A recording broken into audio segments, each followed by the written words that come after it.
I offer my respects time and again unto my spiritual master, unto the Lord of Bliss Sri Nityananda, the Golden Moon Sri Gaurachandra, to the Mother of all affection Srimati Radhika, and unto the all-attractive Supreme Enjoyer Sri Krishna, as well as unto his beloveds, caretakers, friends, and affectionate servants. We pray that they may, in their causeless kindness and magnanimity, bless us with supreme divine love, understanding, and realization. Today we are summarizing week number 4 of year 2017, what has been interesting, what is noteworthy to be deliberated again. A memory. The basic healing and reintegration process. Important note. It would be unwise to begin any kind of personal development work with the intention of fixing the things that are wrong with us. Our intention should be focused on developing our true self's clear perception and clear expression, rather than fixing our ego self. Always focus on the positive, not the negative, because focusing on the negative brings more of the same negative, and focusing on the positive brings more of the positive. It is the ego that wants things to be fixed, and starting any kind of inner work from the position of the ego is destined for failure and disappointment. Inner work should be initiated by the self, because the self has the essential qualities that this work requires: patience, acceptance, compassion, love, curiosity, intuition, etc.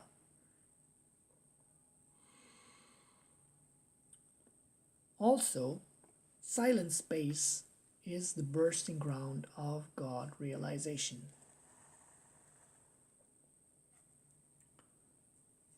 The religion of the soul is one, like God is one, not two. That religion is the intrinsic nature of the soul, loving God unconditionally. Only because every soul approaches that same end from a different direction and with a different eligibility, there are different paths, some of which carry more and some less of the intrinsic nature, which is described in a very beautiful verse that is Anya Bilashita Shunyam Jnana Kamadi Anavritam Anukulyena Krishnanu Shilanam Bhaktir Uttama, the definition of loving devotion, which is beyond the three modes of material nature. We will not discuss that in detail here. You can find it on the web or contact me.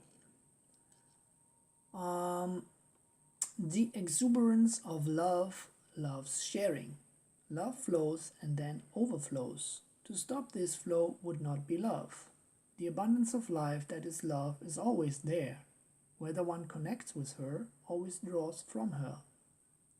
Is one's own decision, influenced by previous decisions and experiences. Both the renunciation of and the desire to own and exploit are just illusions. However, serving the abundance of love with love, that is Dharma, the nature of the soul. May Radha love flow. Doing the all good, not out of hope for remuneration, not for fear of chastisement in case of omission, but only out of love for God, Krishna, and all his parts and creations. Leave everything to find everything. That's the active, calm approach to the life of a pilgrim. Identifying oneself as a guest on earth who is essentially not bothered by the squabbles of the world. Because who can say if the world will ever change? Is it not more essential to change oneself or better to say, to realize what is one's true nature. Then I had blocked this before, so I think it's no need to summarize that. Anyway, I will put that in the video because we're at the end of this summaries here. What is actually the definition of karma? Bhagavad Gita chapter 8 verse 3.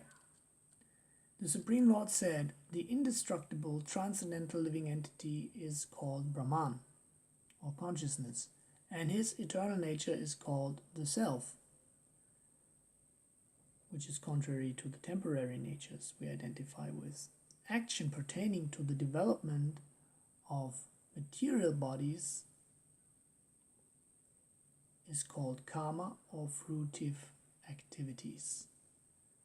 So, contrary to that, action which is pertaining to the realization of one's eternal self in relation to the Supreme Lord is beyond karma.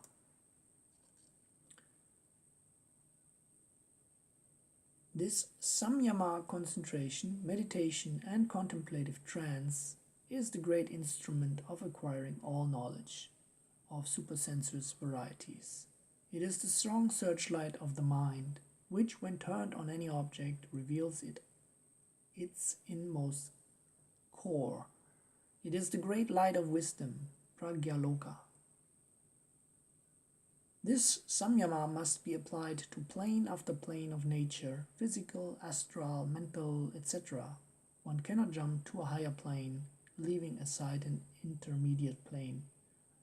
Real progress is gradual, because one cannot function in a higher dimension unless one functions in the successive lower dimension, because one will lack the understanding and the energies to function there. It makes a lot of sense. You cannot go to a university class of mathematics without knowing the basics from primary school.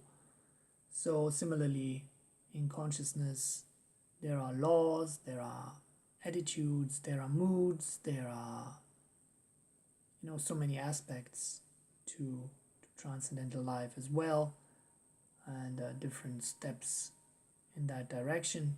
So there must be gradual development. So this regulated concentration is required. Thank you very much for your attention. If that content seemed valuable to you, please press the like button, and for the benefit of all, please share.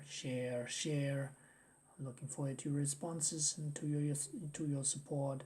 May the Om Love be with you. Jai Shri Radhe Shyam.